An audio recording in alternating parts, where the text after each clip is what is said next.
Në datën 20 dhjetor, vitit që kaloi, shikoj në marketplace të kondicionerin Midea. Kontaktoj me zotërin që e kishte zotin Faruko në Durrës dhe bjem të akord për çmimin, për dërgesën, për transportin, duke më garantuar që kondicioneri ishte në gjendje pune, kishte hequr ka shtëpia e tij. Vjen kondicioneri këtu në Korçë, bëj montimin, në momentin që montohet, nuk funksionon, nxjerr vetëm këtë, këtu ti e shtyp diçka tjetër, një buton, shtyp tjetrin, nxjerr vetëm këtë.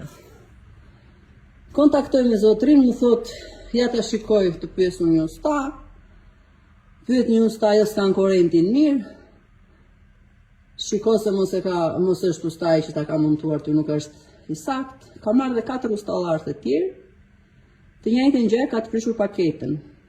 Kontaktoj me zotrin, më thot, unë e kam bler diku tjetër, po si jam unë, kontakton dhe një miku im prap të njëjtën gjë, unë e kam marrë në Tiranë, dhe atë bisedoj me ata, kur unë lekët ja kam dhënë atij që solli që bëri transporti, ja kam bler dhënë atij 350 euro.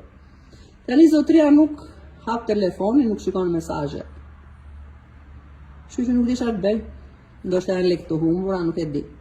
Megjithatë po kontaktoj unë, ndoshta ndërgjegjësohet. Dhe i dërgon, le të vi ta marr, se nuk kam pse e mbaj kot. Po është gjyma që të mikin lekët kot. Faleminderit ju.